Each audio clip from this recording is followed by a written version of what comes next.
Allow yourself now, a moment just for you, a moment of pause before we begin our journey through ancient myths. Before we meet the majestic God of the sky, let us prepare ourselves with serenity.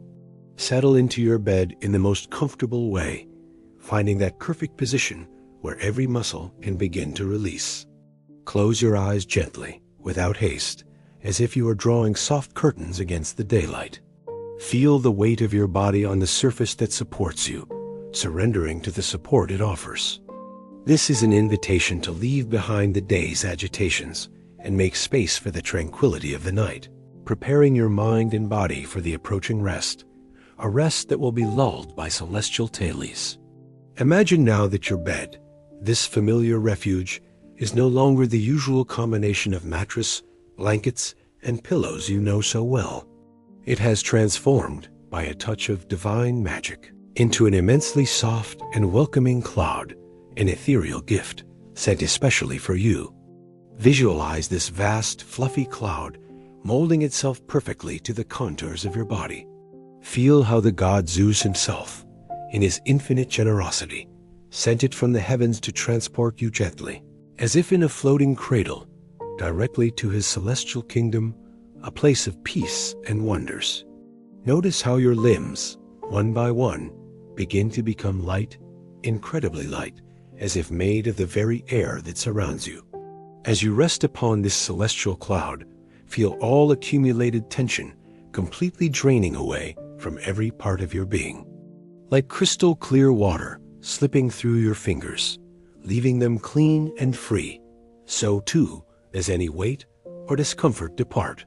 You feel warm, protected, and profoundly safe, enveloped by the softest whisper of feathers, the sound of the white, ethereal clouds that surround you on all sides, like a protective embrace. Your body, grateful for this care, surrenders completely to a deep and restorative relaxation, sinking a little deeper into this celestial surface with each passing moment, allowing the cloud's gravity to pull you into a state of absolute repose. Breathe deeply now, allowing the fresh, pure, and revitalizing air to fill your lungs completely, as if you are inhaling the very calm essence of the night sky.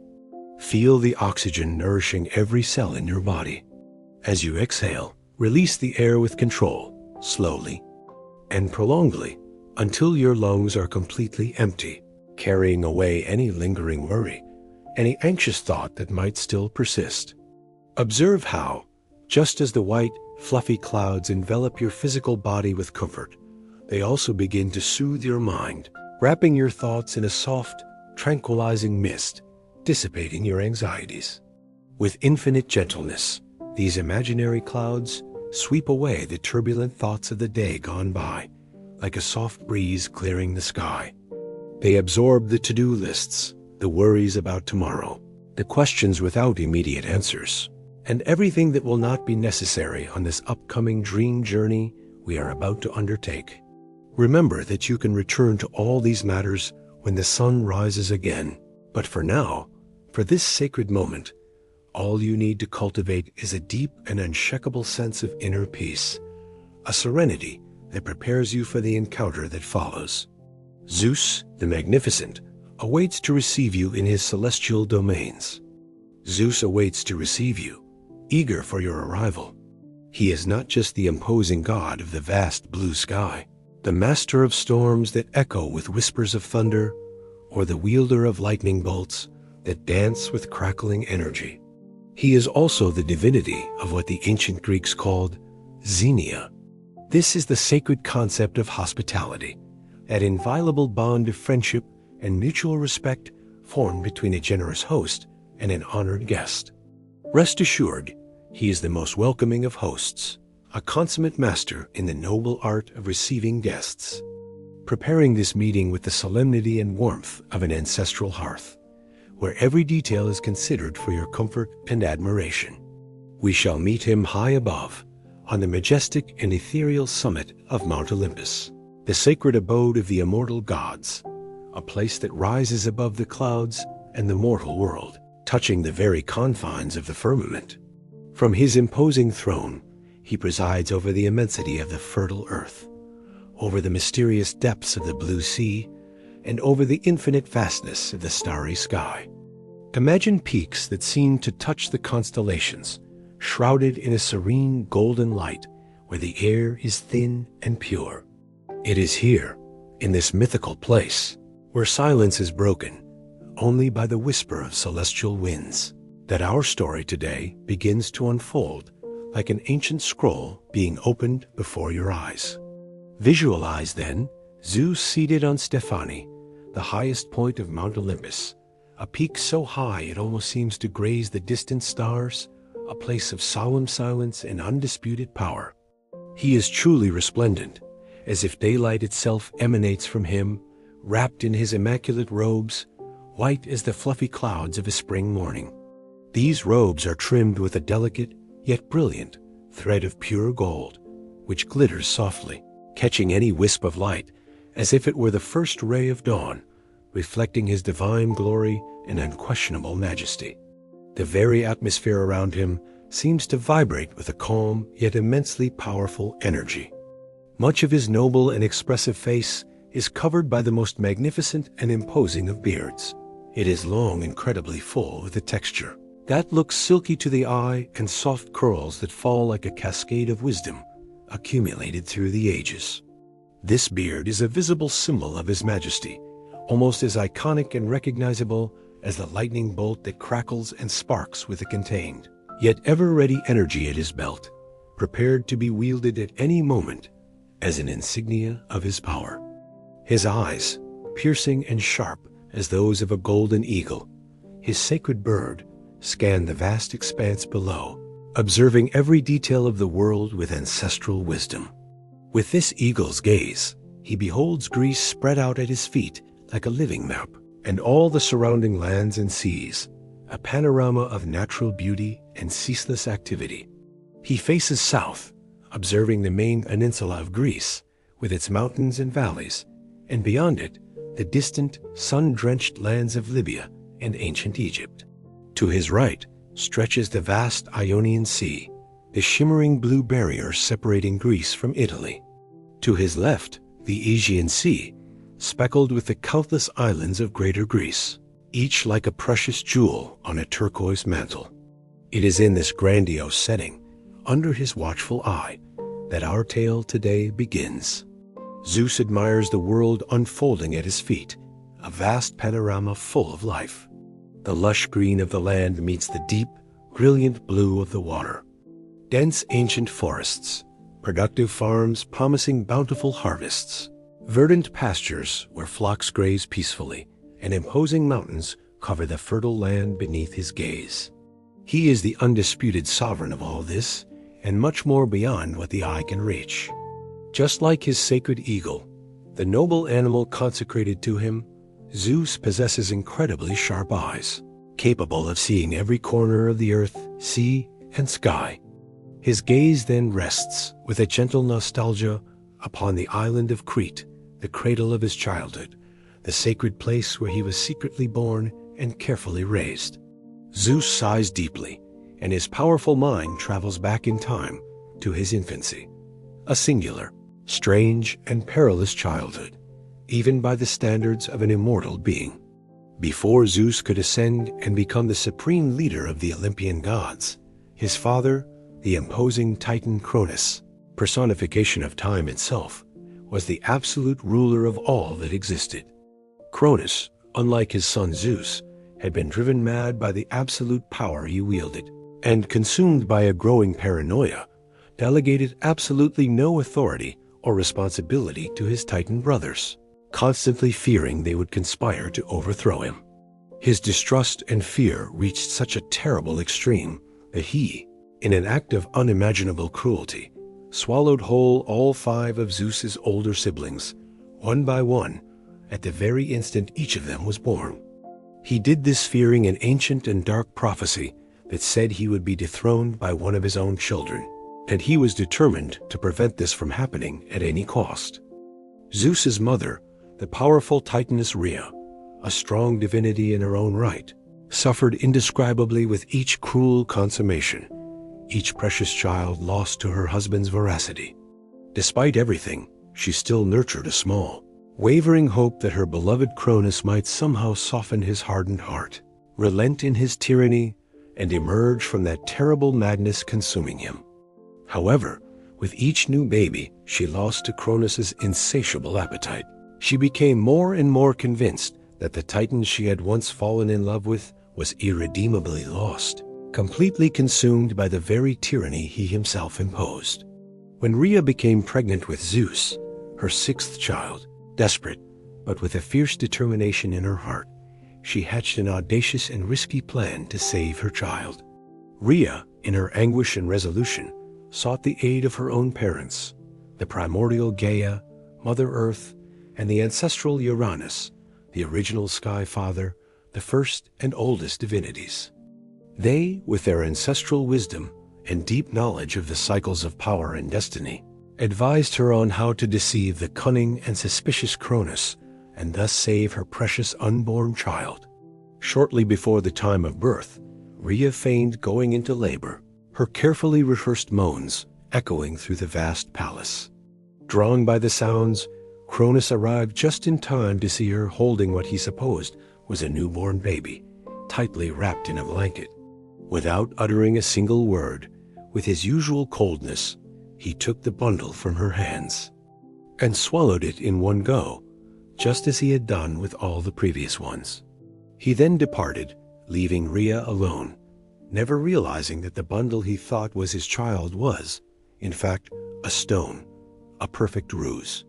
Free from Cronus's surveillance, Rhea then departed hastily, under the cloak of secrecy, for the distant island of Crete, to give birth safely and not arouse the suspicions of her paranoid husband. There, in that isolated refuge, Rhea left the baby Zeus in the loving care of Gaia, his grandmother, and an extraordinary suckling goat named Amalthea, whose generosity and abundant milk were legendary. As an additional precaution against Cronus's relentless paranoia, Gaia hung little Zeus in a comfortable net, suspended from the branches of a sturdy, ancient oak tree. There, in the weeks following his birth, suspended between earth and sky, Cronus could not see or sense the divine infant's presence. Little Zeus was nourished by Amalthea's rich milk and the generous gifts of the land, provided by Gaia, who made succulent fruits and golden honey sprout around him. He grew quickly, from a vulnerable infant to a curious little boy, full of energy and with a special sparkle in his eyes. The first sign of his prodigious strength manifested one day while he was playing joyfully with Amalthea. The goat affectionately nuzzled the baby god's belly, making him giggle with unbridled joy and pure sweetness. His small hand grasped one of the goat's horns, and unaware of his own superhuman strength, the little god pulled his beloved nursemaid close. With a sudden snap, one of Amalthea's horns broke off, remaining in his hand. Before Amalthea could even bleat in surprise, the horn in his hand began to miraculously fill with food. It overflowed with fruits at the peak of ripeness, fresh vegetables, and freshly baked breads, exuding a delicious aroma. She watched in wonder as her horn was blessed by the infant, transforming into his first gift to the world. It would be known forever as the cornucopia, the horn of plenty, and would never empty, providing endless sustenance. Zeus giggled again, oblivious to the incredible power he already possessed, happy with the magic he had just performed, a foreshadowing of his future greatness. Rhea, the loving mother, returned to visit her precious son as often as dangers and distance permitted. Each visit was a bittersweet mixture of joy and pain. Her heart ached from the constant separation, but exulted immensely to see him grow strong, healthy, and, above all, safe under the care of Gaia and Amalthea. Her intelligent son, however, was endowed with an insatiable curiosity, a mind that sought to understand the world around him. One day, when he was about 10 years old, a considerable and mature age for a growing god, young Zeus asked his mother why she could never stay longer with him and why she always had to leave so suddenly and hastily, leaving an emptiness in his little heart. With a mixture of sadness and resolution, Rhea took her son's small, yet already strong, hand and walked with him to an isolated spot on the far northwestern tip of the island of Crete. It was an imposing cliff that looked directly towards mainland Greece, visible in the distance like a promise on the horizon.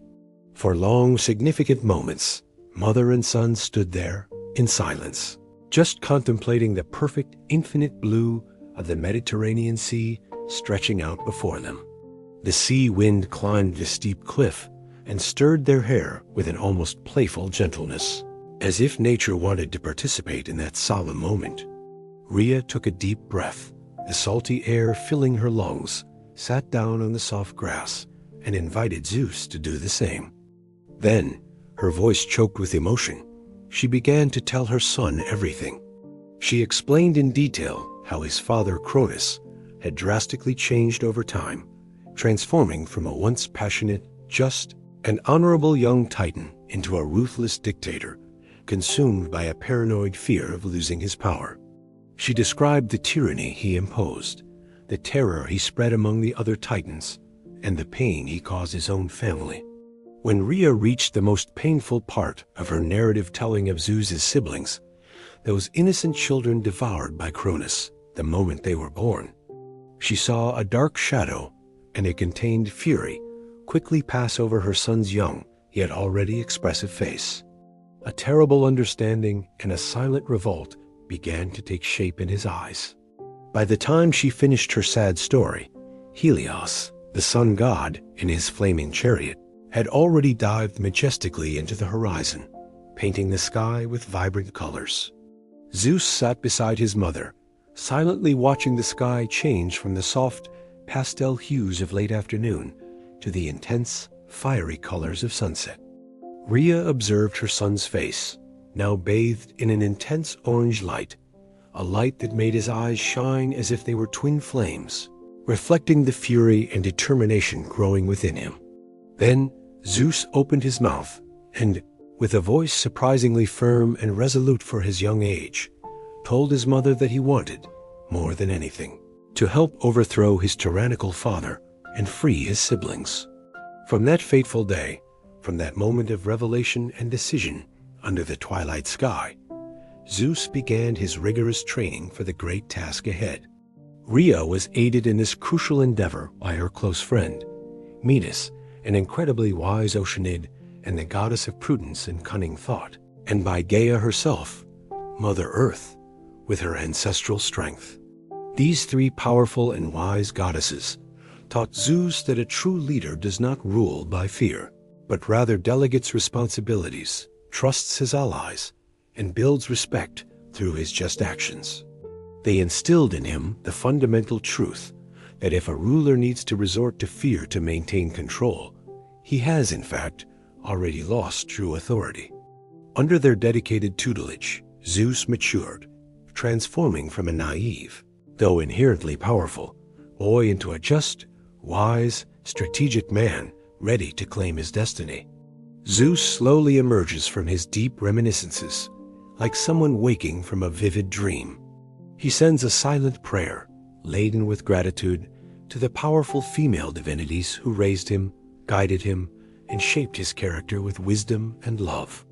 Many, many years, countless eons, have passed since those days of his youth. The world, he reflects, seemed a vastly different place when he was just a child god, before he shouldered the weight of his destiny. There were no defined seasons as we know them today. The variety of climates was less, and crucially, there were not yet humans to populate the earth. Even the majestic landscapes of earth were distinct, molded and forever altered by the titanic and long struggle for power that ensued between young Zeus and the tyrant Cronus. His divine eyes rest upon the imposing Mount Othrys to the south, an ancient and somber stronghold of the Titans. He can see the snow-white peaks crowning the mountain's black stone, and ancient memories surface in his mind like gentle bubbles rising from the bottom of a clear, serene stream, ready to be told. When the right moment finally arrived, and Zeus was fully adult, incredibly powerful, and meticulously prepared for the challenge, he began to devise an ingenious and audacious plan with his mother Rhea and the wise Metis to free his swallowed siblings. Metis, with her unparalleled cunning and deep knowledge of arcane arts and nature, spent an entire month traveling tirelessly through ancient Greece.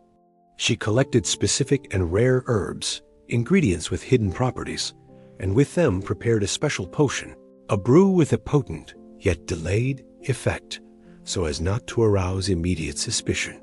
When the complex mixture was finally ready, exuding a subtle, yet power-laden aroma, she took it to Rhea, and so their carefully crafted plan began to unfold with the precision of a celestial mechanism, each step calculated for success. Rhea then, with her heart pounding but with a serene expression, traveled to Mount Othrys to find Cronus. The Titan was seated on his natural throne on the mountain, imposing and seemingly invincible as ever, his presence dominating the landscape. His gigantic form remained so still that he could easily have been mistaken for a statue carved from the mountain's black rock itself. His eyes, however, never rested. They constantly scanned the sky, sea, and land in an incessant search for any threats, real or imagined, to his absolute power. They fell upon his wife, Rhea, and she could clearly see the deep weariness and sickly distrust in them as she approached cautiously. Cronus nervously adjusted the enormous curved scythe in his lap. It was his symbol of power, the same fearsome weapon Gaia had given him eons ago when he overthrew Uranus to become the leader of all existence. With studied calmness, Rhea greeted her husband as if nothing were amiss, masterfully dissembling the immense inner tension she felt. He, in turn, complained bitterly to her of his sleepless nights, his distorted and paranoid mind not having allowed him true rest for many long years. Rhea, with a carefully rehearsed expression of compassion, explained that she had brought something special to help him sleep, offering him a rustic stone bowl containing Metis's potent potion. Cronus, desperate for any relief, for a moment of peace in his tormented mind, took the mixture and drank it in one gulp, not suspecting in the slightest the trap closing in on him. Rhea kept her gaze fixed on Cronus, but saw a fleeting, encouraging glint from the corner of her eye that told her Zeus was in position, hidden nearby, awaiting the right moment. At first, nothing seemed to happen. Then, slowly, like the first subtle light of a winter dawn, a change began to manifest in Cronus's features. With very little warning, he opened his mouth and out came, one by one, 5 adult figures: Hera, Poseidon, Demeter, Hades, and Hestia. All seemed confused and disoriented, but they were perfectly unharmed, as if time had not passed for them inside their father. Cronus, having expelled his children, began to lose consciousness. Metis, in her shrewdness and wisdom, had mixed poppies and lavender into the potion, powerful soporific ingredients to induce Cronus into a deep and lasting sleep. Zeus, his mother, and his newly freed siblings were now free to escape and regroup before any further steps could be taken to wrest control of the world from the Titan's hands. The newly arrived gods and their mother enjoyed a precious night to reconnect, sheltered once more in the safety and comfort of the island of Crete. The family, finally reunited after so long, ate, drank, and truly got to know each other, sharing stories of their separate lives and making plans for the uncertain future.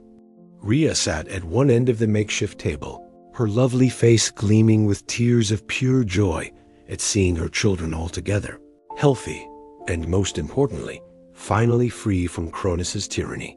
On one side of her sat her 3 daughters, stately and beautiful, and on the other, her 3 sons, each of them radiating a latent power and a promise of greatness. Zeus laughed loudly, his potent, sonorous voice reverberating around the table, a stark contrast to the silent tension of the years spent in secret. Poseidon contained a playful and mutable energy. He alternated between a clouded sadness for having lost so much time imprisoned within his father and a bright, effervescent joy for his liberation, mixed with a serious determination regarding the arduous path they had ahead to conquer the world. Almost the complete opposite of his brother Poseidon, who was all emotion. And tied, Hades presented himself as calm and remarkably stable, his regal features and deep gaze revealing ancient wisdom. His emotions were not extreme in any direction, remaining contained beneath a surface of serenity, but the faint, almost imperceptible smile that hovered on his lips hid deep wells of happiness for this moment of family reunion, a silent yet intense joy. Hestia, the eldest of the siblings, and the personification of home and hearth, sat in quiet, peaceful contentment, listening to the boisterous laughter of her younger siblings and smiling sweetly her serene countenance, emanating an aura of peace and stability that comforted everyone. She was the calm anchor in the midst of the reunion's excitement. Demeter, with her innately maternal air and nurturing aura, fed the conversation with gentle questions and laughter at the right moments, her open and comforting presence putting her entire newly reunited family at ease. She concerned herself with everyone's well-being, offering words of solace and encouragement. And more than a match for any of the others, even the mighty Zeus in terms of cunning and strategic insight, Hera quickly established herself as a natural leader. She possessed an incredibly quick mind and boundless confidence in her own abilities, qualities that already clearly foreshadowed her future role as Queen of the Gods, Zeus's consort, and, at times, his opponent. The dynamic between them was already palpable, a mixture of respect and rivalry. It is important to note that for immortal beings like the gods and titans, the laws of nature that govern humans and animals do not apply in the same way. Thus, although Zeus and Hera were siblings, their eventual marriage, a union that would become central to Greek mythology, was not at all strange or considered unusual among divinities of their lineage. Family relationships and alliances among immortals followed different logics, often dictated by power, destiny, and the need to consolidate divine order. That single, precious night of shared happiness under Crete's bright, protective stars advanced quickly, time seeming to fly for those who were finally together. Before the young gods could even realize it, Eos, the goddess of dawn, with her traditionally described rosy fingers, opened the golden gates of the sun's palace, heralding the arrival of another day. This was the first of many days, which would turn into years, in which Zeus and his newly formed allies would spend fighting arduously for power and control over this still very young and chaotic world. They would face the older, established generation of Titans, led by their own father, Cronus, in a war that would shake the foundations of existence, known as the Titanomachy. The battle for supremacy was just beginning, and it would be long and arduous. However, not all Titans opposed the young Olympian gods in this monumental struggle for dominion over the cosmos. Indeed, two of Zeus's closest and most valuable allies during this conflict were the Titan brothers Prometheus, whose name means he who thinks beforehand, the prescient and wise, and Epimetheus, he who thinks afterward, more impulsive but good-hearted. The help of these dissident Titans with their knowledge and power would prove crucial to the eventual victory of the younger gods, showing that alliances can arise even in the most unexpected places, and that the wisdom of some of the old guard could recognize the need for a new order. Once again, as if emerging from a gentle mist, Zeus finds himself back in the present, the lingering wisps of memory dissipating from his mind, like passing clouds on a particularly windy day. He looks down at humanity, spreading and advancing unceasingly across the landscape below Olympus, like a vigorous river that cannot be contained. They are so incredibly creative, he observes with a mixture of pride and admiration, so tenacious in their efforts and surprising in their achievements and their capacity for adaptation. How many of them, he wonders, truly know that they would be little more than upright cattle creatures without the spark of higher intelligence or a greater purpose in life, if it weren't for the Titan Prometheus and his endless compassionate love for humanity, a love that led him to defy Zeus himself. With a fluid and majestic movement, Zeus rises from his great stone seat and begins his slow descent from Mount Olympus, leaving the highest peak behind. He quickly reaches the tree line, where the forest begins to thicken, welcoming the cool, comforting shade of the tall pine trees that surround him like silent guardians. He slightly shrinks his divine form, out of respect for nature, to allow the trees to tower over him, remembering his own connection to the natural world. The green, fragrant pine needles bring the fresh, pure, and invigorating scent of life to the air, a balm to his divine senses, a constant reminder of the beauty of the world he rules. The great god is immersed in deep thought. He pays little attention to the exact direction of his divine feet, for they know these paths well. He is invisible to human eyes, and simply wishes to experience the simple, pure pleasure of a long walk through untouched nature, a rare luxury for the king of the gods. He runs his large, powerful hands over the rough, ancient bark of the trees as he walks, feeling the texture of history beneath his fingers. How many tree lifetimes has he seen pass on this very mountainside? It would be impossible to count, an infinity of cycles of growth and renewal. But it comforts him immensely to think that the silent trees, patient witnesses of time, have seen more of his comings and goings than any other living creature guarding his secrets. It isn't long before he hears the familiar, comforting sound of a nearby river, the soft, constant murmur of water rushing over time-polished stones. Zeus moves instinctively towards the sound, drawn by nature's melody. The spring sun's warmth has been diligently working on Olympus's snowy peaks. As the eternal snows shrink under its rays, the springs, rivers, streams, and lakes that cover the sacred mountain begin to grow and gain volume, overflowing with the promise of life. Zeus passes through the last trees and finds the river, which runs vigorously over the stones in its tireless course towards the distant sea dot. It has carved a deep, well-worn path down the mountain over the ages, though Zeus can vividly remember when it was just a shallow, timid stream meandering hesitantly through the landscape. The water is clearer and purer than the finest glass ever made. Zeus can see every detail of the riverbed and admires how the sunlight reflects on the running water and the rocks on the bank, creating ripples that look like golden snakes of light dancing on the surface. Zeus sits on a large, smooth rock and dips his divine feet into the cool, refreshing current. He presses his bare feet into the soft, cold mud at the bottom of the river. The sensation of the clay transports him back to another sunny afternoon in the early days of his reign. He was much younger then and struggled internally with his new, heavy role as king of the gods. It wasn't the immense power or the overwhelming responsibility that bothered him, but rather the uncomfortable certainty that something vital was missing from the world, something important and different from anything that existed before. When the idea finally came to his mind, when he finally discovered what was missing, he went straight to Prometheus.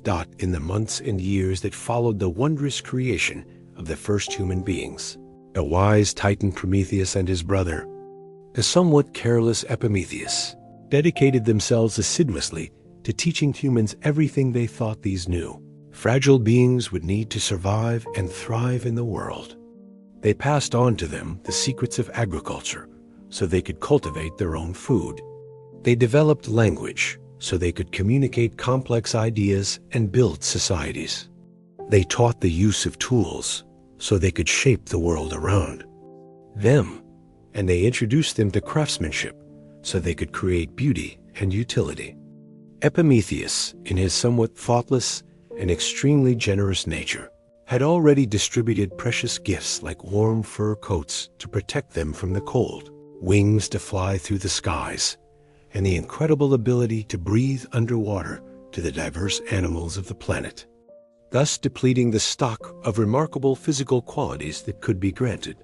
Because of this, the Titan brothers decided jointly that man, deprived of these natural defenses and abilities, should instead use his superior intelligence and reasoning capacity to survive in ways that animals, with their innate gifts, did not need to. The mind would be his greatest tool and his best weapon. Zeus, as the sovereign of the gods, closely supervised the development of humans, observing their progress with a mixture of interest and caution. He had only one rule, an absolute and non-negotiable prohibition that he imposed with all his divine authority. Humans should not, under any circumstances, have access to fire. Zeus firmly believed that humans would become too dangerous with the power of fire in their hands, and he genuinely feared for their safety and for the stability of the world he had striven so hard to order. Prometheus, however, vehemently disagreed with Zeus on this crucial point. With his keen insight and deep love for humanity, he asserted with conviction that humanity was inherently more intelligent, more resourceful, and more responsible than Zeus gave them credit for. He saw the potential for growth and civilization that fire could bring. As king of the gods, however, Zeus's word was law, and he was not to be disobeyed under penalty of terrible consequences. The tension between the king of the gods and the titan benefactor of humanity began to grow silently, like a storm cloud forming on the horizon, heralding an inevitable conflict. One night, as the sky turned indigo and the stars began to shine, Zeus was dining in grand style on Olympus with the other gods, enjoying nectar and ambrosia. He briefly wondered where Prometheus, his longtime friend, might be, but quickly imagined the Titan was down on Earth with the humans. He had been spending more and more time with the new beings in those days, dedicating himself to them with paternal affection. Zeus pushed the thought from his mind and focused on the excellent meal and divine company. Apollo, the god of music, played his golden lyre for them, celestial melodies filling the hall, while Hermes, the messenger of the gods, sang with his melodious and enchanting voice. It was a truly lovely evening under the deep blue ceiling of the sky and the silvery glow of the stars, with Selene, the goddess of the moon, shining brightly in the firmament. It wasn't until Zeus, by a twist of fate, looked down from the top of the sacred mountain, scrutinizing the mortal world, that he noticed something alarming. Dozens of small amber points of light scattered across the dark landscape of Earth, like new stars that had fallen from the sky. He knew immediately, with a cold certainty that chilled his divine blood, humans had acquired fire.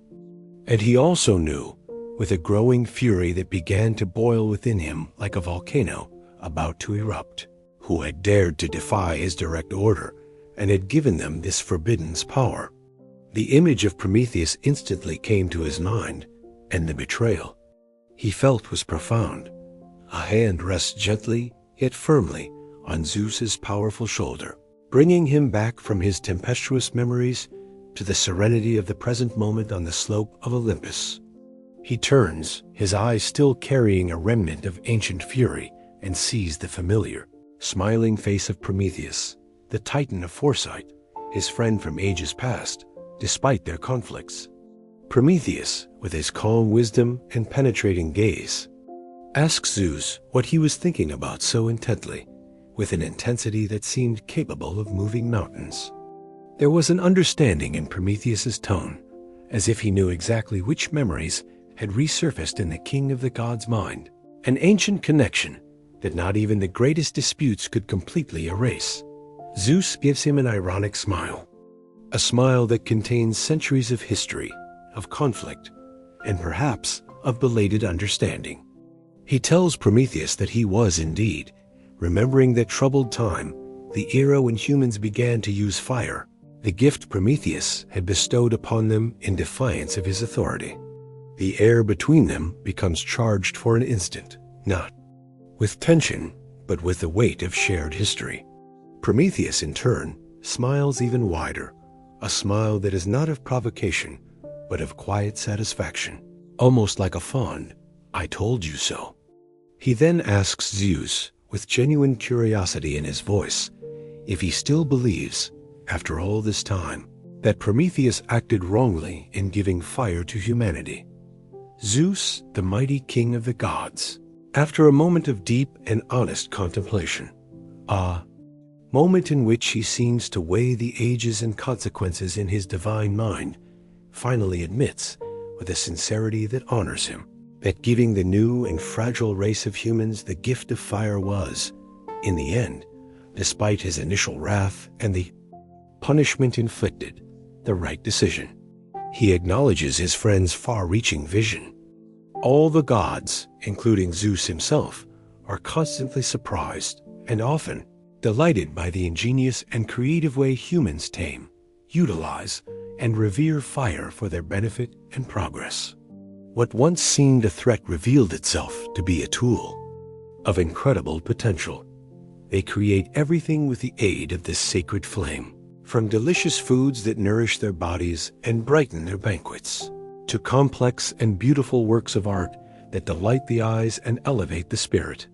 Fire warms them on cold nights, driving away darkness and fear. It protects them from predators and dangers. It helps them shape metal into tools and weapons, allowing them to build and defend their civilizations.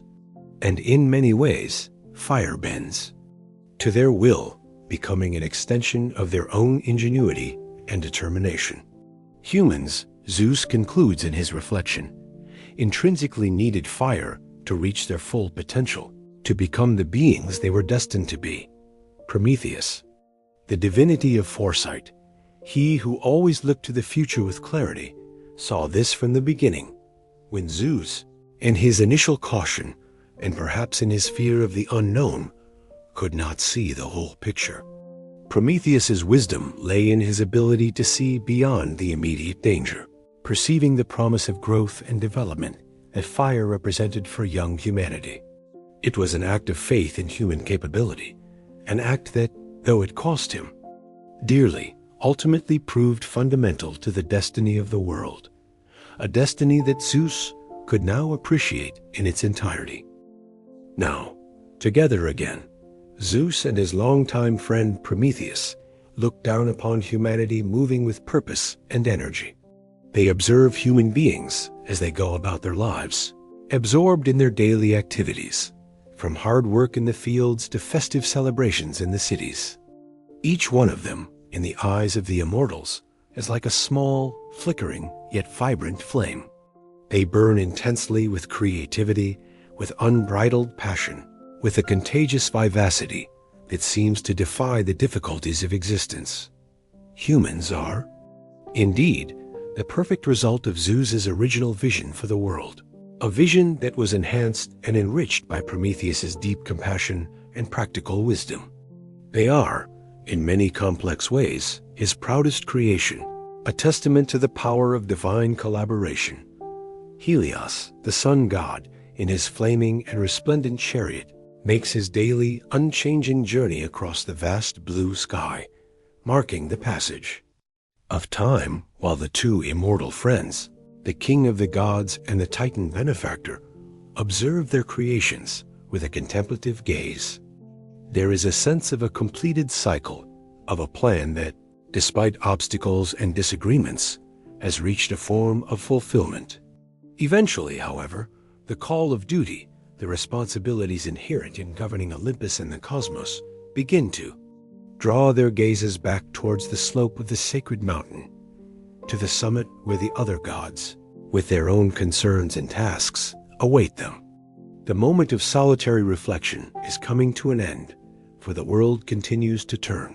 Prometheus, ever sensitive to his friend's needs and the order of things, turns first. With a slight nod to Zeus, he allows the king of the gods another moment of solitary reflection, a precious instant to absorb the complex and multifaceted beauty of the world he governs, a world that is, at once, wonderful and chaotic, divine and mortal. Zeus remains for an instant, the weight of ages on his shoulders, but also a deep satisfaction in his divine heart. He observes the dance of life below, the small lights of humanity shining against the vastness of the earth, and feels a profound connection with all that exists. Down below, in the human village nestled at the foot of the mountain, a young boy, perhaps with the same curiosity that once marked young Zeus, looks up towards the imposing heights of Olympus, For a brief, fleeting instant, he thinks he has seen a gigantic figure of divine proportions standing on a distant rocky outcrop, almost like a living statue against the sky. And more surprisingly still, he has the impression that this figure was smiling at him, a smile of benevolence and approval. The boy blinks, confused and awestruck by the sight, and when he looks again, the imposing figure has vanished as if it had been just a dream or an illusion created by the sunlight. But the warm, unmistakable feeling of having been observed with silent approval, a sense of profound perfection, belonging, and an inexplicable connection to something greater and more powerful stays with him for a very, very long time afterward. This sensation nestles in his heart like a seed, a subtle reminder of the presence of the gods and Zeus's watchful eye over the world he helped create and continues to love. And so, as the day draws to a close, the story of Zeus and his ascension, the creation of humanity, and the gift of fire find a silent echo in the soul of a young mortal, linking heaven and earth once more. I hope you enjoyed it. Good night and sweet dreams.